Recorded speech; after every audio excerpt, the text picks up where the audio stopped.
Hello, I am Angelo Luis Seraga and this is my Geo vlog. Oh my god! Wow! So for today's vlog, we are going to discuss porosity and permeability and how these two things are important in engineering construction. So let's discuss first permeability.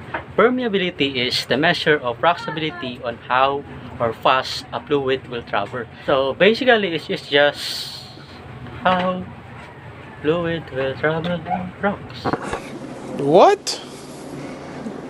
Bro, what are you talking about, man? So for you to understand more clearly, let me demonstrate to you how permeability works. So let's go. So I have there a two container. This one contains a rocky sand and this one contains a fine sand. So what we're going to do is to put water from this both container and determine which of the following of them has more permeability. And to do that, so first we're going to put some water in fine glass.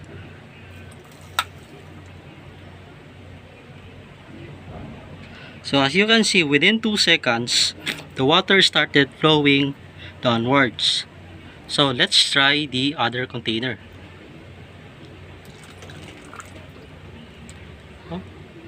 So as you can see, without less than 1 seconds, the water started flowing downwards. So in conclusion, we see that the rocky sand has or is more permeable than the fine grained sand, and that's how permeability works. It is the ability of material on how fast a fluid will travel in their vacuum.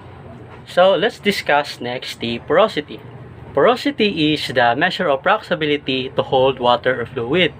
So basically on how many or how much a rock will hold a water inside its vacuum. So I have here a sample of a rocks, and I don't know what this rock hold, but as you can see, it has many pores. Porosity is about the pores of an object. So to determine the porosity of an object, we have a formula, which is the pore volume over the total volume. Now, to determine the pore volume of a rock, we just have to sink the rock in the water and wait 24 hours until all of its pores are filled in. So after 24 hours, you put the rocks and pour it into a cup and then measure its volume. That's how you measure or get the pore volume of a rock. Since we don't have a measuring tools to determine the pore volume and the total volume, so from that rock, you can just assume, and let me show you how the solution will follow. So let's say the pore volume of that rock is 4 grams and its total volume is 15 grams. So using the formula, porosity is equal to the pore volume over the total volume. We have 4 over 15, and that results to 0.266666, and times 100 to get the percentage of porosity. We can get the porosity of that rock assumingly 27%. So that's how you solve porosity. So that's how porosity works. Knowing these things will help you in the future as a future civil engineering, especially when you are into engineering construction.